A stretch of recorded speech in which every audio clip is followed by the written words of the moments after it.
कि मनरेगा जिस रूप में पार्लियामेंट में पारित हुआ था 2005 में,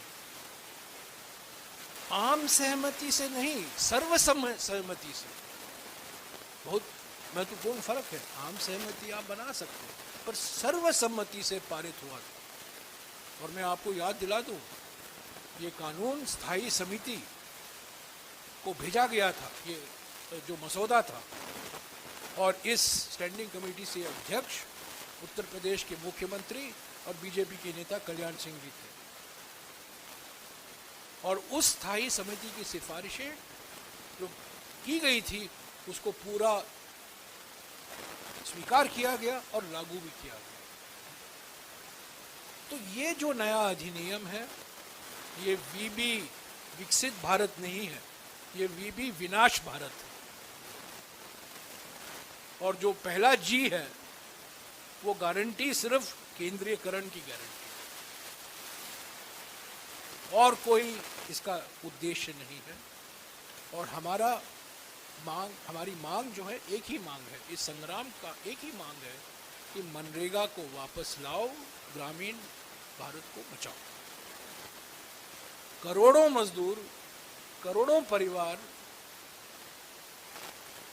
को फायदा पहुंचा है पिछले 17 सालों में। सारी दुनिया में इसकी प्रशंसा हुई है।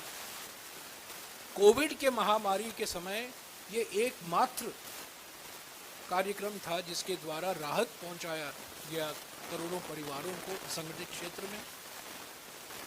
और जिस तरीके से, जिस बुलडोजर तरीके से इसको हटाया गया है और नया अधिनियम लाया गया है, मैं समझता हूँ ये देश के हित में नहीं है।